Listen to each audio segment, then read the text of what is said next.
Welcome, everybody, to the Acres of Diamonds podcast, where we like to have powerful conversations with interesting people. And my name is DJ Ligori, and today we have Matt Burr on the podcast. So thank you, Matt, for coming today. Yeah, no, happy to be here. Pleasure to be on your podcast. And again, thanks for the invite. Happy to share any knowledge and resources I can provide to the group too. So Awesome. Well, we really appreciate it. So before we dive in, I want to give just a quick background on Matt. So Matt opened up Burr Consulting, and they provide clients with an individualized and strategic approach to all human resource needs. And Matt specifically specialized in labor and employment law, labor and employment relations, conflict resolution, which that was something that I wanted to definitely learn more about. I think we all can do a better job of resolving conflict, and performance management. So Matt, before we dive into all of that, I want to know, how did you get into the field of human resources? Well, I started when I was an undergraduate at Elmira College in 2005 to 2007 and finished up my bachelor's degree in June of 2007. I needed an internship to graduate, and I was going into my senior year, which would have been the fall of 2006. And an industrial relations, which was it's an old school title for HR, an internship, industrial relations intern opened up at a local manufacturer. They manufacture fire hydrants, so it's a foundry.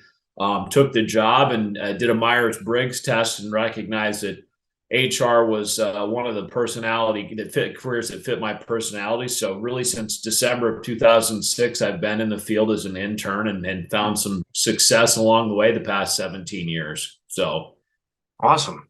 Well, so the interesting thing that I want to know, and you probably have a really interesting perspective about this, is how has the HR field shifted in past years, right? I mean, I don't really personally know a ton about HR, right? That's why I kind of want to understand a little bit more about it, but I can only imagine that, especially with COVID, right, the needs of HR have probably evolved in past years. yeah, and it's still going through an evolutionary jump, in my opinion. I think that it just depends on the organization and really the respect and credibility of the HR leadership and HR department. It's gone much more from operational, transactional type of stuff, like here's new hire orientation, we'll process payroll, we'll make sure you get your open enrollment, we'll update the employee manual, to business strategy. And my job, as a consultant, is to drive business strategy and help HR departments evolve into more partnership within the organization. My approach really probably unique to an extent, but I look at every HR department as a consultancy to the organization. I mean, you have to approach it as you're making consultation, like consulting recommendations to your individual organization. And if you can approach it like that, you've got that business mindset, and you're going to help drive change in the organization. So much, still evolving. I think we're trying to take that jump from operational to strategic. I mean, and that's the way that HR needs to position itself, or you're never going to have credibility in any organization. So Yeah, I like the term business mindset, and I want you to even elaborate more on that, right? Like, what does it mean to have a business mindset from an HR perspective? yeah, I mean, so you're not looking at your individual HR silo. I mean, not everything revolves around the HR department. How do you make business decisions that impact the organization? Are we looking at employment branding? Are we looking at succession planning? Are we looking at management training? Are we setting the organization up for success long term? Are we aligned with the 5-year strategic plan, whatever it might be? Do we understand if it's a Fortune 500, the stock price and things like that? Are you looking at financial balance sheets? Do we understand the needs of the customer, right? Our customer service. What does quality mean? So, I mean, it's all those terms you hear in the business world. The HR person should know those things, or the HR department should. I mean, are we looking at balance sheets, net income statement, statement of cash flows? I mean, operational, supply chain issues, health, safety, and environmental. We play a role, IT security. I mean, all those things HR plays a role in, because we're recruiting and retaining and growing talent. I mean, we impact a number of a number of departments across an organization, and you've got to approach it that way. How do we help the business get better and evolve and grow as an organization? The culture, the communication, the leadership, the decision making, the conflict management. those things we all impact. I mean, and so those are areas that probably most organizations can improve. And I think that most leadership would probably admit that to an extent as well, if they're emotionally intelligent. So, yep. And emotional intelligence is one of the things that, I mean, in recent years, I've really grown to be very fond of, just around human beings being emotional beings that think, and not thinking beings that have emotions. Right. So are there any specific areas of expertise within that business mindset that you think propel the HR department more than others? I would say, I mean, I'm think I'm a bit unique where I own a business. I have MBAs. I mean, I focus on entrepreneurship. So my mindset's totally different. I do a lot of work outside of HR now in consulting, more operational strategy type stuff, much broader than HR. Yeah. I mean, again, but I think quality, is a big deal for me in HR. I mean, we can't have mistakes on anything we do. I mean, especially from a compliance standpoint, customer service is big. I think, again, looking for opportunities to get better, more efficient, and improve like the internal culture of the organization. And I think if you're looking at that, like an internal HR SWOT analysis, or like even a personal strengths, weaknesses, opportunities, and threats, that's going to be big for you as a department and for you personally and professionally to evolve your own skills. I mean, where do you need to get better as an HR person to be more effective as a basically a business strategist at that point in your organization? I think those are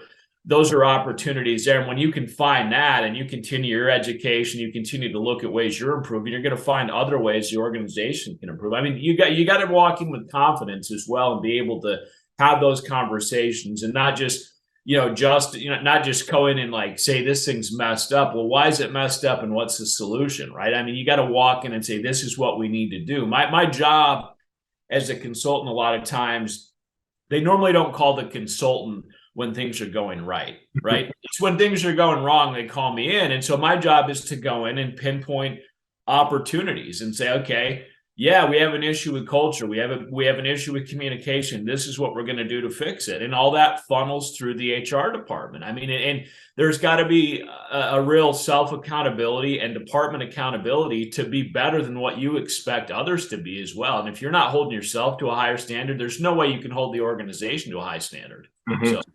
Yeah, I think that's a great point, right? I think there's something to be said too about consistently improving yourself, right? Absolutely. Right. So then, like I always believe, like, you can never outgrow your self-image, right? So I think it goes the same thing with your confidence, right? You mentioned confidence, right? If my confidence level is 7, right, I'm not going to be able to outgrow that or perform at a confidence level that's an 8, a 9, or a 10. Yeah.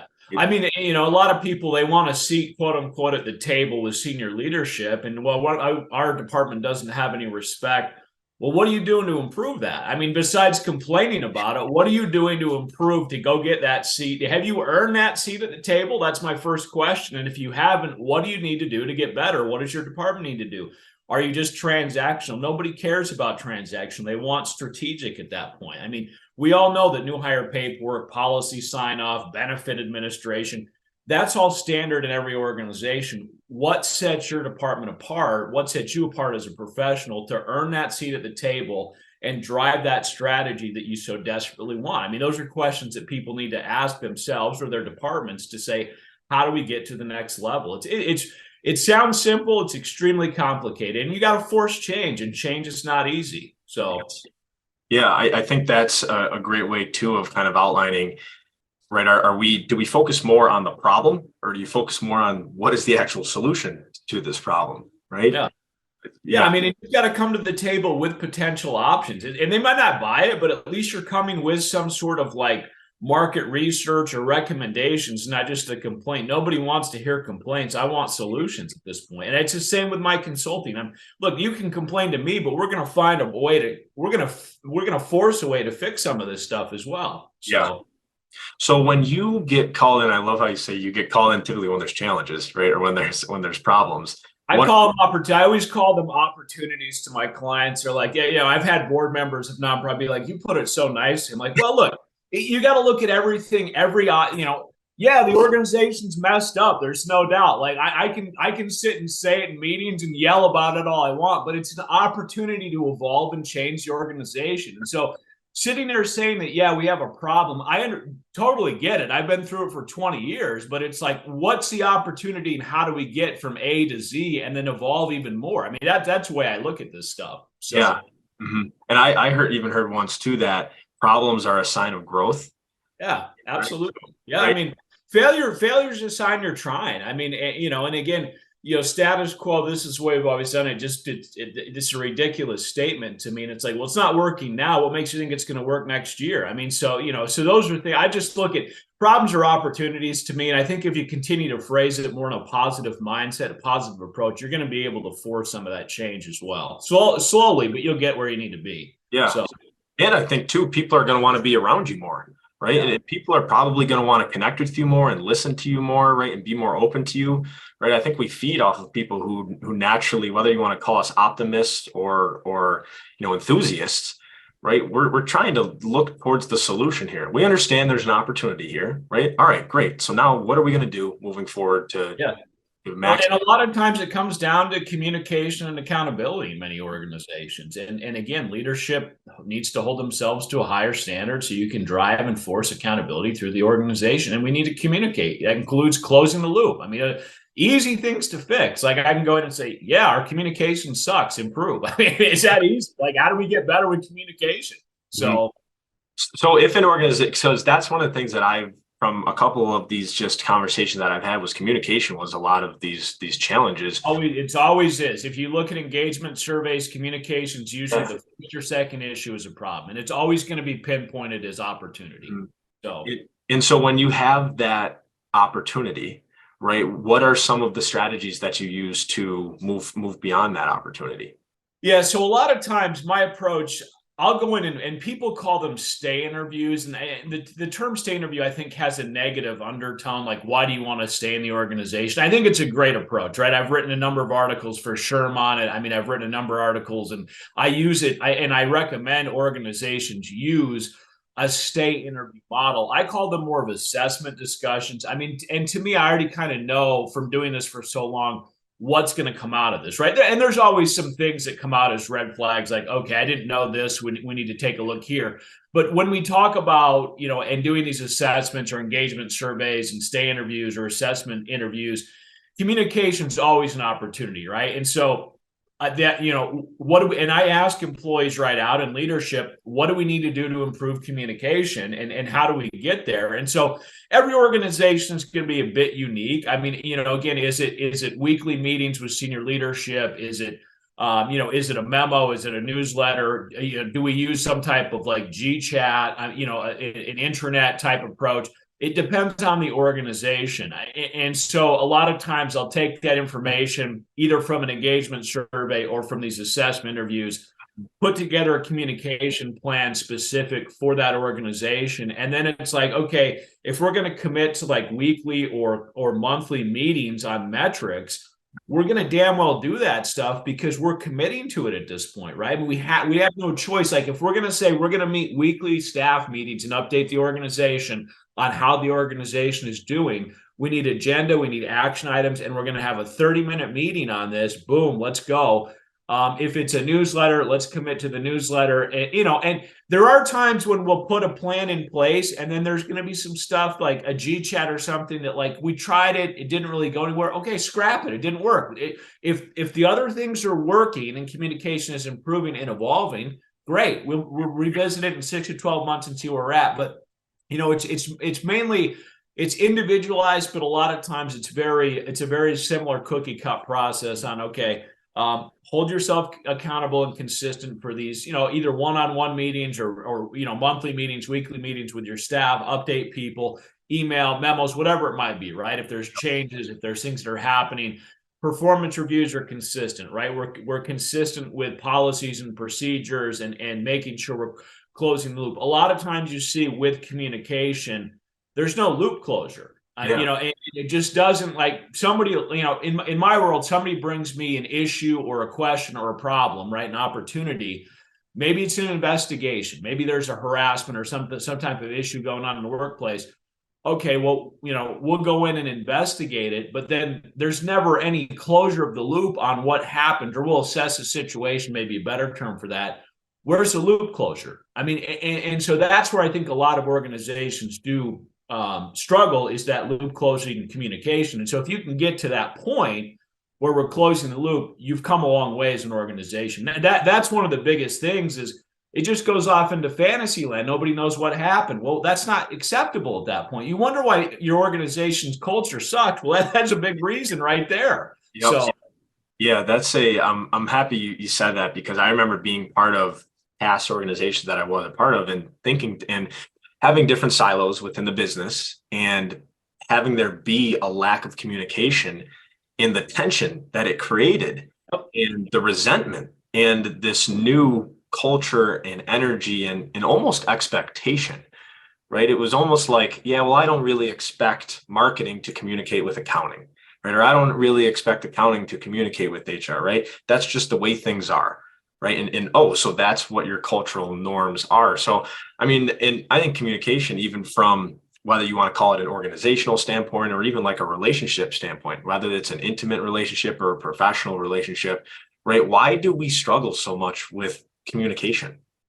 yeah, I mean, and a lot of times it's communication that involves conflict or trying to resolve, and we're very conflict resistant or avoidant species, society. I mean, and it's global. Like, people just don't want to get involved with conflict, and a lot of times we'll ignore it, then it explodes into a crisis. I mean, and so that's really what you see, is people just don't want to deal or address an issue, or they don't want to give the hard answer. And it's like, well, I mean, no answer is worse than the hard answer, in my opinion, because it just looks like you don't care, and you're ignoring the issue or opportunity or question. And it's, those are things that just undermine and erode the fabric of any organization. If you're trying to build something, you're not doing that. It's like closing the loop and addressing, or whatever it might be.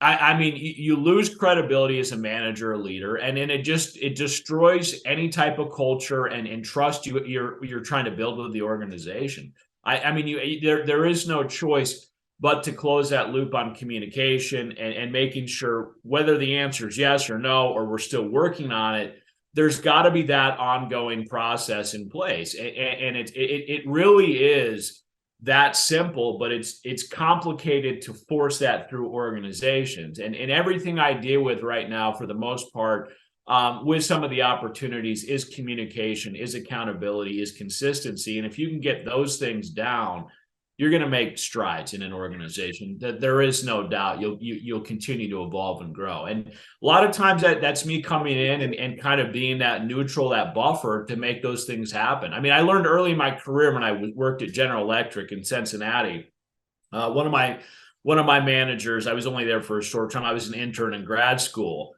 And one of the pieces of advice he gave me early in my career, 10, 12 years ago at this point, I think I was there May of 2011, so 12 years ago, right, basically over the summer.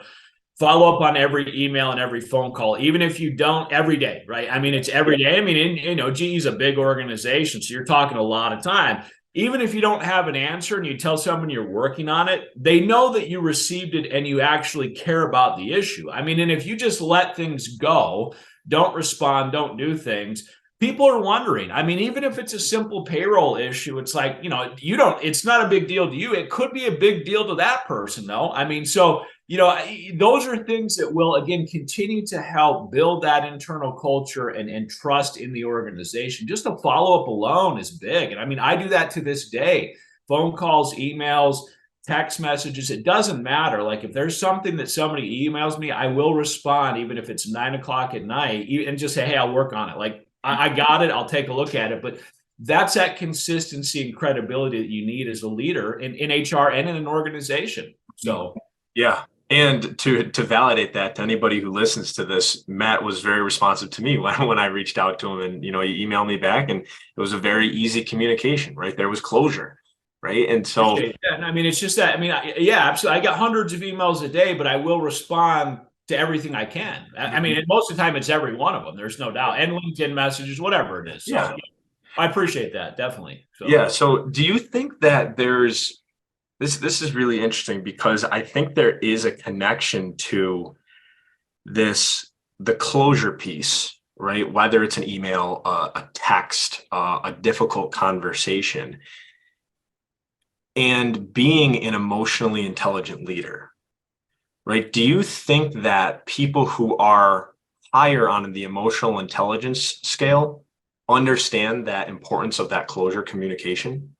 Oh, I think so. I mean, I think people have probably learned the hard way on some of those things through their own tough experience that this is the way it needs to be through reading, through additional training, right? Education, the hardship of working in places that you didn't agree with the way things went, right? I mean, I think that people understand that.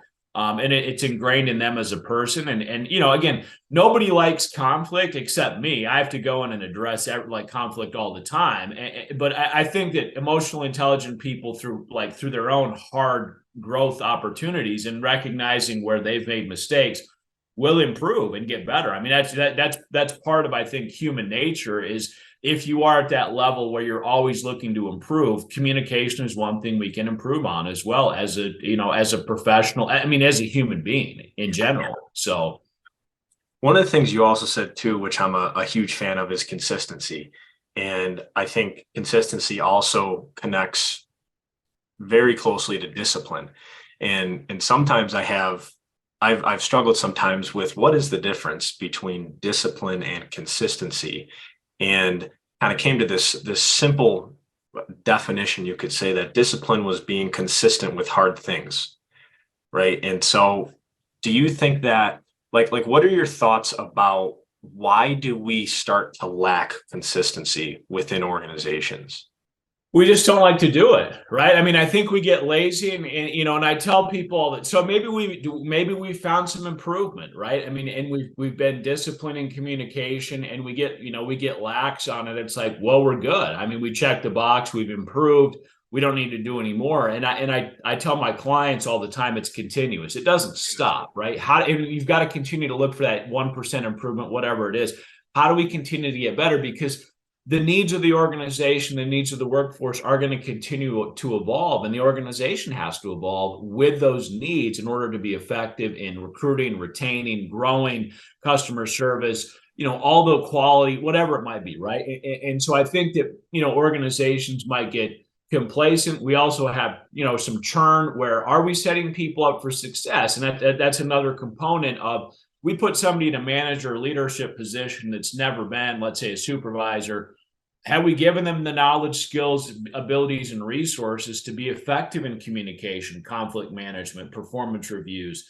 Those are all things. The answer more than likely is we're going to push you into the deep end, and good luck. I mean, it's a failing model. And I have that conversation all the time with organizations.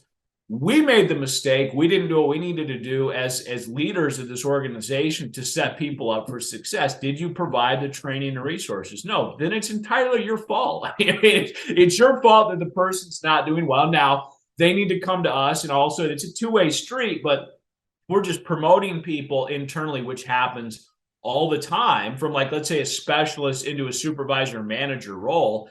They've never been a manager.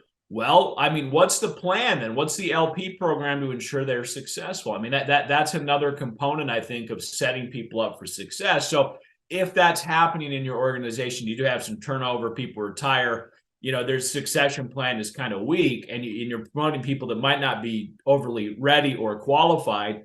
We got to put those other puzzle pieces in place to have that effective and successful evolution and transition. If not, you're going to be running into many issues at that point. So, Yeah. And probably more turnover. So, Yeah, I completely agree with that. And it makes me think about this idea of extreme ownership. And Jocko Willink, I'm not sure if you're familiar with him, right? Very familiar. Absolutely. Yeah. It was like David Goggins, man. They're both beasts. So Absolute machines, right? And so I actually haven't read Extreme Ownership yet, because I've read a array of Navy SEAL books, but it's one that I definitely want to read. But obviously, right, he talks about, right, taking ownership. And I think there's even a level of, like, when people say, oh, well, that's not my fault. Well, it's like, hold on a second, right? Let's actually look back to this, and like the way that you described it, right? We put this individual in a management role and they failed. Did they fail, or did you fail to properly train them and support them? right, in their rise or their own personal growth, right? So is that something that you've seen consistently, that there's a lack of ownership within leadership when it comes to, promoting a new role? Yeah, I mean, I think so. And I think my job is to coach that and have that conversation with organizations. And, we need to fire this person. Well, I mean, have you set them up for success? No. Okay. Well, then it's your fault. And I always say it's our fault because I'm the consultant, that I should have done, I'll always take some ownership in any organization that I support, because part of it is potentially my fault that we didn't do the right thing. And if I didn't know about it, obviously I can't do much about it either. But it's like, I don't say it's your fault. It's our fault as leaders in an organization to kind of make sure that I get it, but we need to do better and make sure we're setting them up for either mentorship, coaching, some training, whatever it might be, having that one-on-one, holding them accountable. We also got to hold ourselves to a higher standard, putting those mechanisms in place. And so, yeah, I mean, look, when I go in and look at HR departments, and there's times when I have to go in and replace HR people and take over and clean up, let's just say, a mess, I immediately take ownership of the situation. It's like, it's my problem now. Like I'll take it.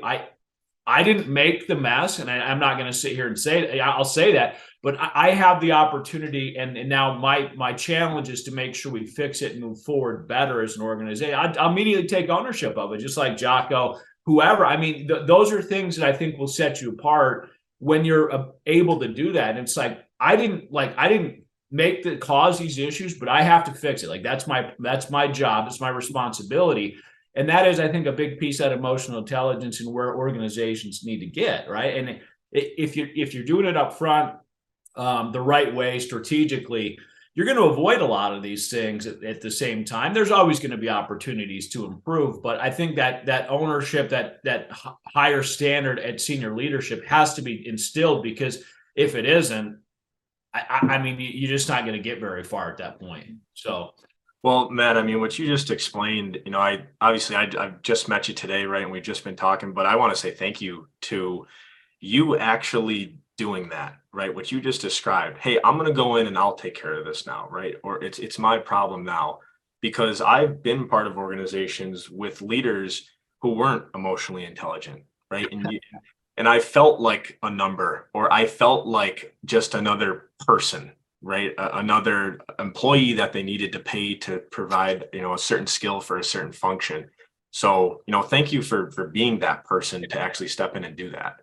We've all had those experiences, right? In every experience I've had in organizations where I might not, I say the same thing. And I always tell people that I've always looked for ways to do better than managers I didn't particularly care for, right? How do I get better and learn from this experience? It's an opportunity to know what I don't want to be in my future career. I mean, and I'm not sitting here bashing old managers. It's just, it's just something I've looked at. How do I improve and be better than what I was managed by? And so that's kind of what I take into my clients. And as we coach and guide and navigate through opportunities, we have to get better. I mean, and there's no doubt every organization across the world has opportunities to do better. I mean, and it's nothing, no organization will ever be perfect, but striving for that perfection is where we need to get to. And how do we get there, and building that credibility, that trust, that culture, that communication, that strong leadership succession plan, the branding,